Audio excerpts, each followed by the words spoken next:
네, 한국에서는 오미크론 변이가 본격화한 가운데 세계 각국에서는 확산세가 한풀 꺾이며 조심스러운 낙관론이 나오고 있습니다. 글로벌 뉴스 브리핑에서 자세히 살펴보겠습니다. 자, 서진석 기자 어서 오시죠. 안녕하세요. 네, 안녕하세요.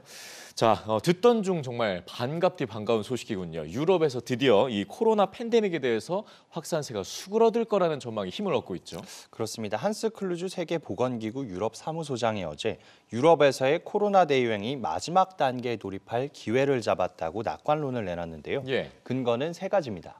백신 접종률이 올라간 와중에 자연 감염도 늘어 집단 면역을 형성하고 있는 점이 첫 번째 근거였고요.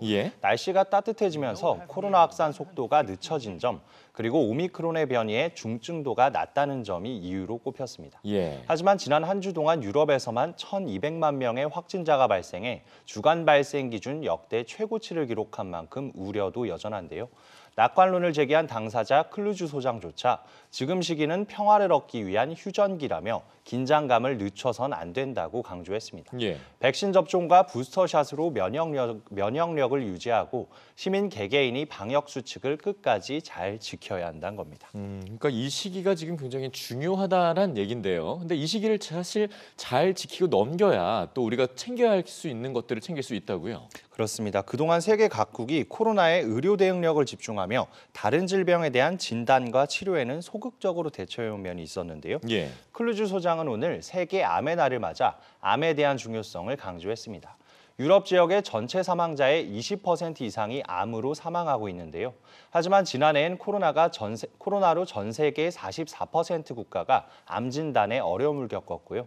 이탈리아에서는 팬데믹 이후 암 진단 건수가 46%나 감소하기도 했습니다.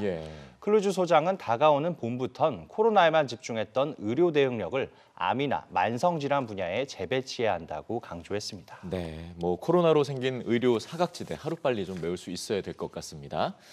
자, 다음 소식은요. 요새 커피값이 다보다 죄다 인상되고 있지 않겠습니까? 근데 이게 우리나라만 그런 게 아니네요.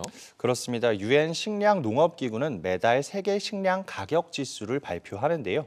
이 지수는 곡물, 식물성 기름, 유제품, 육류, 설탕 등 5개 품목의 국제거래 가격을 종합해 산출합니다.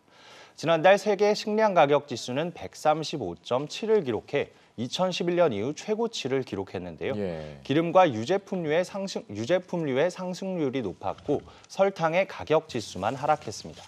코로나로 인한 공급 차질과 함께 이상기후 현상이 원인으로 꼽히는데요. 실제 최근 미국과 남미 등 주요 농산물 생산국에서 이상기후 현상이 발생해 식료품 값이 올랐다는 겁니다. 이렇게 되면 가계소득에서 식비가 차지하는 비율이 높은 계층, 즉 저소득층일수록 더 큰 피해를 입을 수 있는 만큼 이상기후 문제를 해결하기 위한 노력이 더 중요하다고 할 수 있습니다. 네, 무엇보다 서민들이 이 기후 위기로 타격을 더 받을 수 있다는 점 우리가 꼭 좀 주의해야 될 것 같고요. 다음 소식도 기후 위기 얘기군요. 그렇습니다. 홍수 등 기후 재앙으로 유럽 사회 피해가 극심하다는 연구 결과가 나왔습니다. 유럽 환경청이 유럽 지역 32개국의 공식 자료를 분석한 결과 1980년부터 2020년까지 기후 재앙으로 최대 5,200억 유로, 하나로 715조의 경제적 손실을 본 것으로 나타났습니다. 가장 타격을 많이 준 기후 재앙은 홍수 등 물과 관련된 유형으로 전체 손실액의 44%를 차지했습니다. 번개 등 대기와 관련된 재앙은 39%의 경제적 손실을 줬고 폭염은 14% 수준이었습니다.